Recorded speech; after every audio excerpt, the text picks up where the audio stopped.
فأنا ناصح لإخواني بالصدع بالحق تبيض وجوههم. السكوت في مسألة الحزبية يضرها، فاصدع بما تؤمر وأعرض عن المشركين.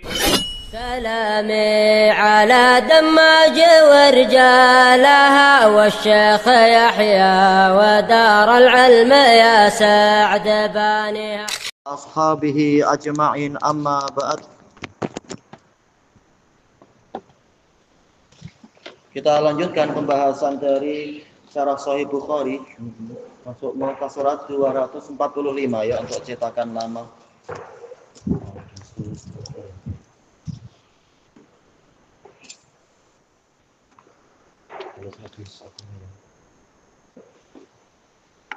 Baik, qaulu Rasulullah sallallahu alaihi wasallam, ala wa inna likulli malikin hima.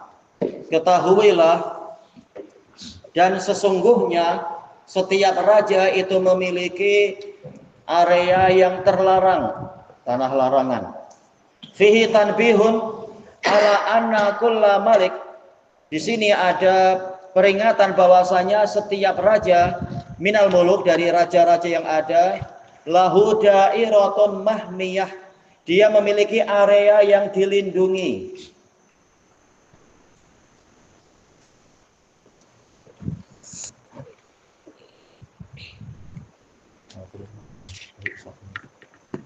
Baik. Haula qasrih, di sekeliling istana dia. Ya, tidak semua orang boleh mendekat. Li alla yakruba kullu ahadin biduni idnin min, agar tidak setiap orang mendekat tanpa izin dia. Faman tajarra'a 'alal wuluji biduni idn, barang siapa lancang untuk masuk wuluj, wala jayaliju wulujan, masuk tanpa izin, fa innahu mu'arradun lil 'uqubah, maka orang itu terancam hukuman. Qala Imam Nawawi rahimahullah, makna dari hadis Nabi tadi, annal muluka minal arabi wa ghairihim, bahwasanya para raja dari kalangan Arab ataupun yang selain mereka, yakunu likulli malikin minhum hima, setiap raja dari mereka memiliki hima, area larangan, yahmihi anin nas, melindungi area tadi dari manusia, wa yamna'uhum dukhulah, melarang mereka dari memasukinya. Akhirnya berhenti sampai di sini. Faman dakhalah auqa'a bihil uqubah, barang siapa memasukinya, dia akan menimpakan kepada orang itu hukuman.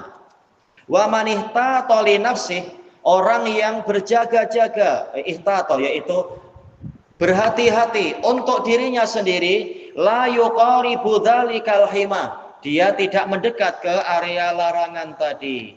Khaufan minal wuqu'i fih, karena khawatir terjatuh ke dalamnya, khawatir masuk ke dalamnya, nanti malah kena hukuman.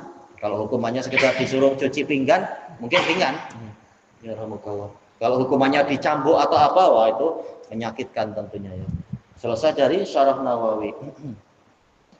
Wa qaulu Rasulillah sallallahu alaihi wasallam, ala inna himallahi fi ardihi maharimuh.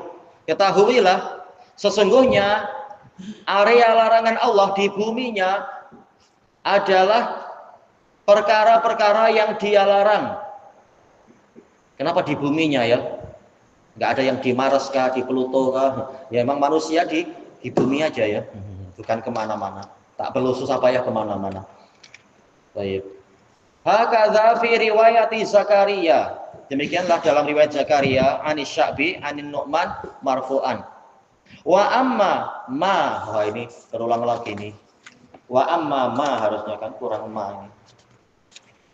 Wa amma ma akhrajahul Bukhari bi raqam al-hadi wal khamsin ba'da al-fain 2051 min tariq Ibni Aun wa Abi Farwah. Setelah kita lewati ya, Abu Farwah namanya siapa? Urwah ya. Tayyib Ibnu Aun namanya Abdullah. Anis Sya'bi, yaitu Amr. Namanya bukan Amr ya, tapi Amir, Abu Amr. Ila akhiri sanati, hingga akhir sanatnya, wal ma'asi himallah. Maksiat-maksiat adalah wilayah larangan Allah. Mayyar ta'haulal hima, orang yang menggembala atau merumput di sekeliling wilayah larangan, Yushiku ayyu waqi'ah, sebentar lagi dia akan jatuh ke dalamnya. Lihat apa kamus? Baik. Qala al-Imam an-Nawawi rahimahullah, walillahi ta'ala aidan hima. Allah taala juga memiliki wilayah larangan. Wa hiya maharimuh, yaitu perkara-perkara yang dia haramkan. Ai al-ma'asi, yaitu maksiat-maksiat allati harramaha Allah, yang Allah haramkan, kal qatl, pembunuhan, wazina, perzinaan, sariqah, pencurian, qadhf, yaitu tuduhan perzinaan. Kalau tuhmah ini tuduhan umum. Wal khamar, minum khamar, wal kadhib, kebohongan, ghibah, yaitu menggunjing, namimah, menjadi batu api, menjadi adu domba. Wa aklil mali bil batil, memakan harta secara batil. Wa asbahi dzalikan, yang semacam itu. Ini semua area larangan Allah, jangan dekat-dekat ke situ. Fa kullu hadza himallahi ta'ala, maka ini semua adalah wilayah larangan Allah taala, area terlarang. Man dakhalahu birtikabihi syai'an minal ma'asi, barang siapa memasukinya dengan dia melakukan sedikit saja dari maksiat. Maksud ini ada dua hu tapi lain-lain ya. Man dakhalahu, hu kembali ke hima. Birtikabihi, sekarang hi di sini jelas pelakunya, idhafatul masdar ilal fa'il. Karena apa? Birtikabihi syai'an, syai'an baru maf'ul bih. Barang siapa memasukinya dengan cara dia melakukan sedikit saja atau sebagian dari maksiat, istahaqqal uqubah, dia berhak mendapatkan hukuman. Wa man qarabah, barang siapa mendekat, yushiku ayyaqa fi, sebentar lagi dia akan terjatuh ke dalamnya. Wa man ihtata li nafsih, barang siapa berhati-hati untuk dirinya, lam yuqaribhu, dia tidak akan mendekat. Ya, yang halal aja masih banyak, untuk apa mendekat ke yang haram istilahnya ya. Baik. Wala yata'allaqu bi syai'in yuqarribuhu minal maksiyah, dia tidak akan bergantung kepada sesuatu yang akan mendekatkan dia kepada maksiat. Fala yadkhulu fi syai'in minasyubuhat, maka dia tidak masuk ke sedikit saja dari perkara yang samar-samar. Selesai dari syarah Nawawi. Wa qala al-Hafidz Ibnu Rajab rahimahullah, qauluhu ala wa inna likulli malikin hima wa inna himallahi fil ardi maharimuh, wa fi riwayah ala wa inna himallahi maharimuh, diulang harfu tanbihnya ala. Darbun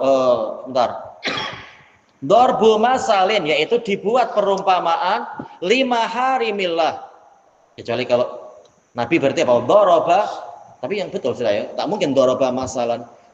Darbu masalin, ini adalah perumpamaan yang dibuat untuk menggambarkan perkara-perkara yang Allah haramkan. Dengan apa itu? Bil hima alladzi yahmihil malik, berupa area larangan yang dilindungi oleh raja, ya wilayah tanah lindung atau apalah istilahnya, minal ard, dari bumi ini. Wa yamna'un nasa minad dukhuli fi, melarang manusia dari masuk ke situ, masuk ke dalamnya. Faman taba'ada anhu faqad tawaqqa sakhatal malik, barang siapa menjauh darinya maka dia telah menghindar dari sakhatal malik. As-sukhat dan as-sakhat. As-sukhat dan as-sakhat masdarnya dibuakan ya. Boleh sukhat, sukhtal malik atau sakhatal malik. Wa uqubatah, dan hukuman raja. Wa man ra'a, barang siapa menggembala biqurbil hima, di dekat area larangan, faqad ta'arrada limasakhitil malik, berarti dia menyodorkan diri untuk mendapatkan kemarahan raja. Wa uqubatah, dan hukumannya. Tapi gimana kita tahu? Terkadang kita sudah betul, tahu-tahu dalam cerita-cerita salaf itu tetap dianggap salah oleh raja. Makanya salah sedikit aja boleh terkena hukuman. Seperti yang disebutkan dalam kitab Adqiyah, ada siapa ulama yang Sunni, temannya Imam Ahmad itu, kalau tak salah itu ya. Allah, kenapa terlupakan? Siapa yang terkenal dengan syair Bulbul itu? Ada yang ingat? Asmu'i, Abdul Malik bin Quraib, Nah, dia sering diuji oleh raja, oleh Harun ar-Rasyid. Walaupun dia sudah betul, tetapi tetap dia tahu ini ujian. Walaupun dia sudah disayang raja, tapi boleh jadi akan dihukum. Nah, pernah suatu ketika dia dipanggil raja untuk minum-minum. Nah, kemudian raja memanggil putrinya yang kecil. Nah, begitu mendekat, maka apa? Raja minta pada Asmu'i, engkau taat padaku kan? Ya. Cium putriku itu. Wah, dia mikir, oh ini ujian lah. Ya sudah, akhirnya apa? Dia meletakkan kain di atas kepala tuan putri, ya dicium kainnya itu. Raja bilang, ah engkau betul, kalau enggak kepalamu hilang. Walah. Itu bahaya dekat-dekat dengan raja tuh. Aduh, salah sedikit boleh hilang kepala. Emang lebih baik apa? Jumhur salah memang menjauh daripada resiko. Sekarang raja senang, besok raja boleh berubah. Oh ya, padahal Asmu'i sangat disayang, tapi kadang-kadang raja boleh jadi akan menguji juga. Pandai kah tidak pandai? Itunya istilahnya yang diuji, cerdik kah tidak cerdik. Oh, bahaya. Thayyib. Li'annahu rubbama da'athu nafsuhu ilal wuluj, karena terkadang jiwanya akan, yaitu hawa nafsunya, mengajak dia untuk masuk fi atrafil hima, di area-area, di hujung-hujung dari area larangan. Jelas sedap kan? Kehidupan raja nampak gemerlap indah, jelas orang suka. Nah, kadang kita tergoda untuk mendekat. Selesai dari Fathul Bari Ibnu Rajab. Wa hadza yadullu ala wujubi saddi dzari'atil muharramat. Hadis ini menunjukkan wajibnya menutup sarana-sarana kepada perkara yang diharamkan. Dzari'ah itu wasilah yang jauh. Ini kalau dalam usul fikih dibedakan antara dzari'ah dengan wasilah. Wasilah adalah penghubung yang dekat, sesuai namanya ya. Wasilah yaitu qurbah. Dzari'ah itu penghubung yang jauh. Jadi walaupun jauh tetap ditutup pintunya. Dan ini dinukilkan ijma tentang kaidah itu. Wujubu saddi dzara'il muharramat. Wajibnya menutup sarana-sarana atau jalan-jalan ke perkara yang diharamkan. Ya rahmatullah. Qala al-Hafidz Ibnu Rajab rahimahullah. Wa fi hadza dalilun ala saddi dzara'i wal wasail. Ayo dibezakan Ibnu Rajab usuli. Baik. Di dalam hadis ini ada dalil tentang yaitu wajibnya sad, yaitu menutup dzara'i, jalan-jalan yang jauh, dan wasail, jalan-jalan yang dekat, ilal muharramat, kepada perkara-perkara yang diharamkan. Kama yuhramul khulwah, sesuai enggak? Yuhramu udahnya ya. Sebagaimana diharamkannya khulwah yaitu khalwat. Sudah jadi bahasa Melayu ya, khalwat, yaitu bersepi-sepi bil ajnabiyah, dengan wanita yang bukan mahram. Kata para ulama termasuk juga apa? WhatsApp atau handphone. Walaupun tidak berjumpa berduaan, tetapi tetap saja itu adalah menimbulkan fitnah. Boleh berduaan walaupun jarak jauh. Bahkan telah dinukilkan dari ulama salaf, barang siapa menulis surat ke wanita walaupun tak jumpa, ini juga masuk dalam hukum khalwah, karena terkadang suratnya itu boleh menggoda.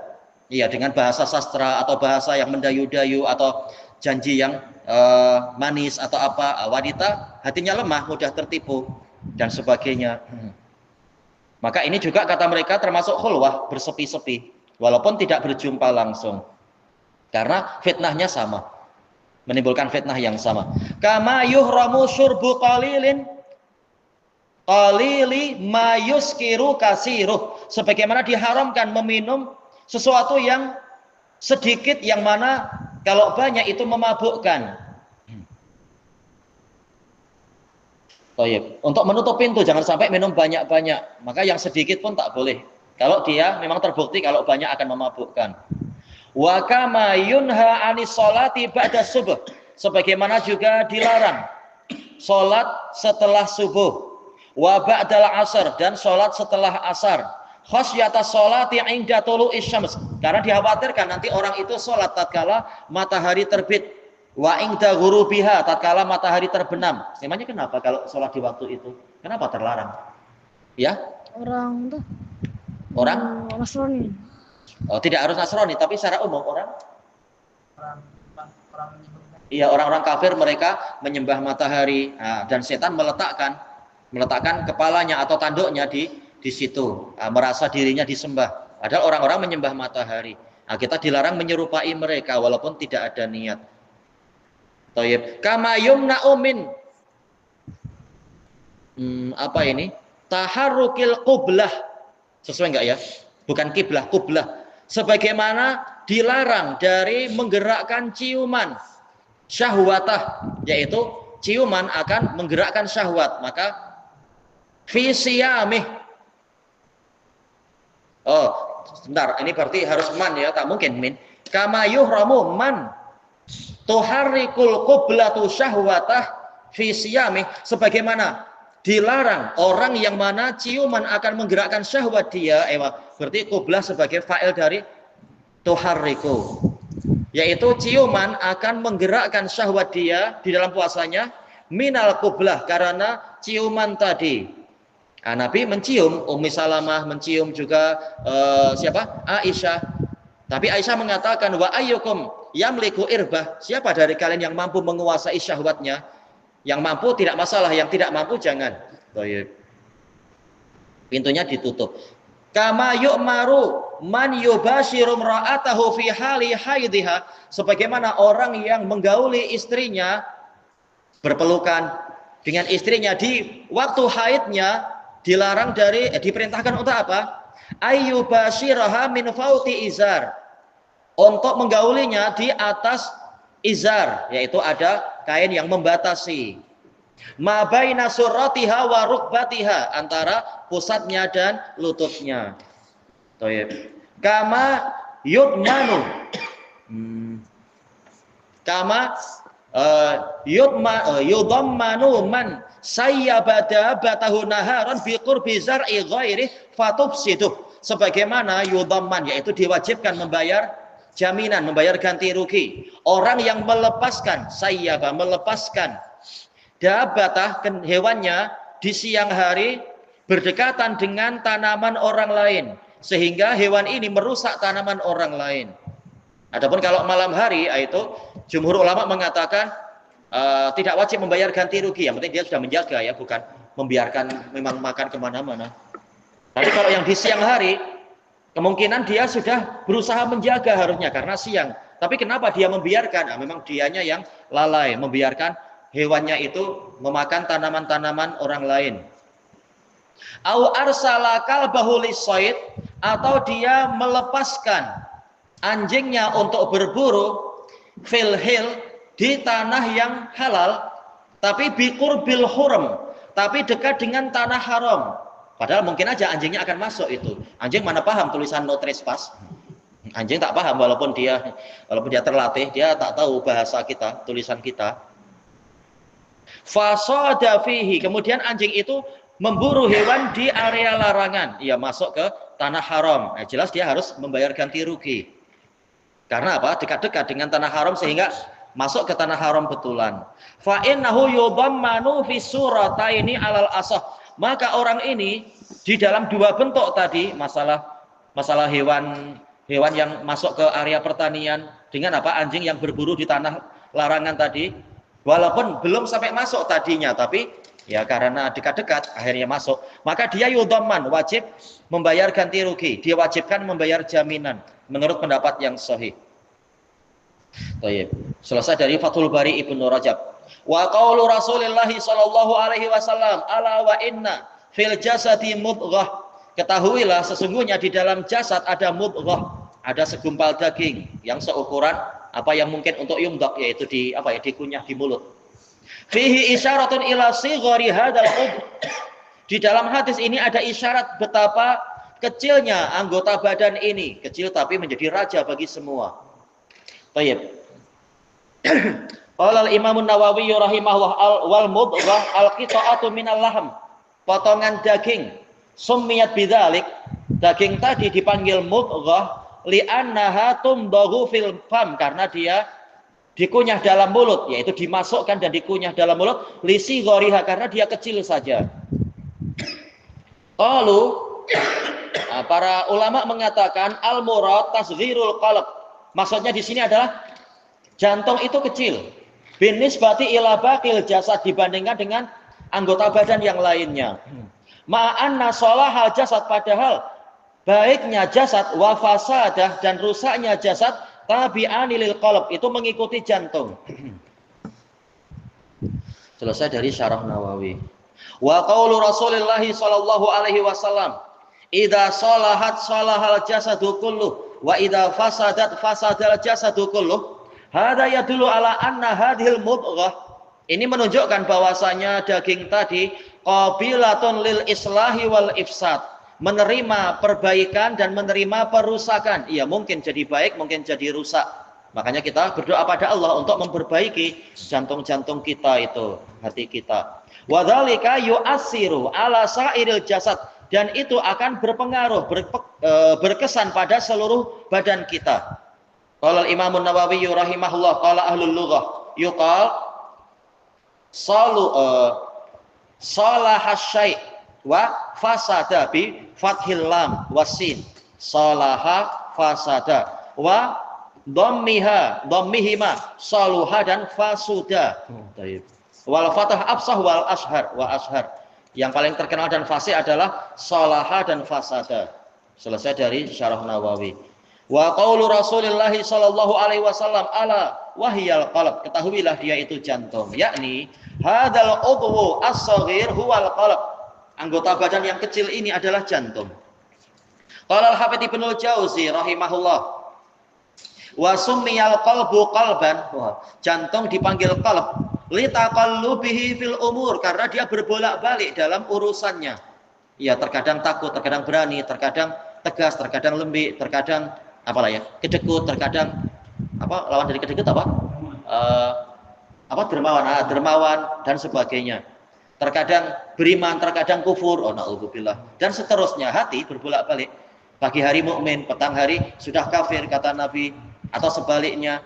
Wakil ada yang mengatakan bali annahu khalisu ma fil badan.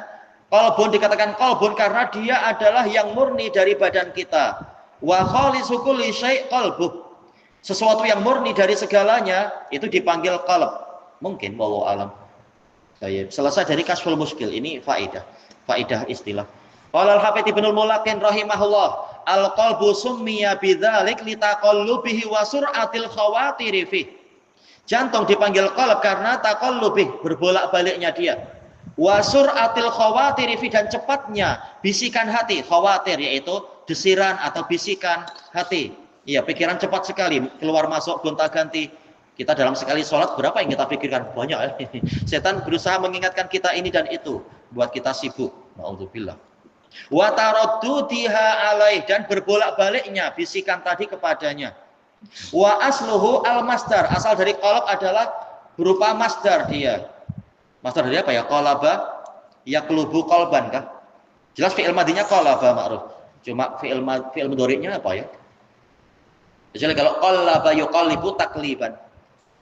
Summa nuqila ila hadzal udhu. Kemudian masdar ini dipindah penggunaannya kepada anggota badan tadi. Wal tazamatil arabu at-tafkhim. Orang Arab konsisten untuk mentafkhim fi qaf. Oh, ya bukan K ya, nanti jadi masalah. Tapi sudah jadi bahasa Indonesia ya. Kalbu saya sedang sedih loh. Kalbu. Harusnya ko. Thayyib. Sebagian orang Arab tarkik memang K apa qaf, tapi qafnya nipis K. Thayyib. Seperti ra jadi ra. Thayyib. Baik, lil farqi bainahu wa baina aslih, untuk membedakan antara dia dengan asalnya. Cuma asalnya apa ya?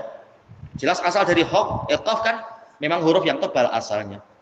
Wa qad qala ba'dhum liyahdharil labibu sur'atan qilabi, hendaknya orang yang cerdik, labib, mewaspadai cepatnya berbolak-baliknya qalbi, jantung dia. Iya, kelajuan berbolak-baliknya jantung dia. Idlaisa bainal, wah ini susah, bainal qalbi wal qalbi gitu lah. Karena buku dari sananya jelas tak diucapkan, cuma tulisan, entah gimana cara bacanya. Tapi ma'ruf yang tarqiq adalah qalbi dengan qalbi ya, itu tafkhim. Jelas itu dekat sekali. Makhrajnya hampir sama di sini semua. Mungkin malah apa? Sekedar mulutnya aja yang berlainan sedikit. Baik, wa ma yaqiluha illal alimun. Tidak ada yang memahami masalah ini kecuali orang-orang yang berilmu. Selesai dari at-tawdih. Baik, kelanjutannya di masa hadapan insyaallah, wallahu a'lam. Subhanakallahumma wa bihamdika la ilaha illa anta astaghfiruka wa atubu ilaik. Walhamdulillahirabbil alamin. Jazakallahu khairan. Ya. Abu Ruh apa ya? Apa? Nama Abu Ruh. Abu Farwah Urwah. Mana lupa ya Urwah bin siapa?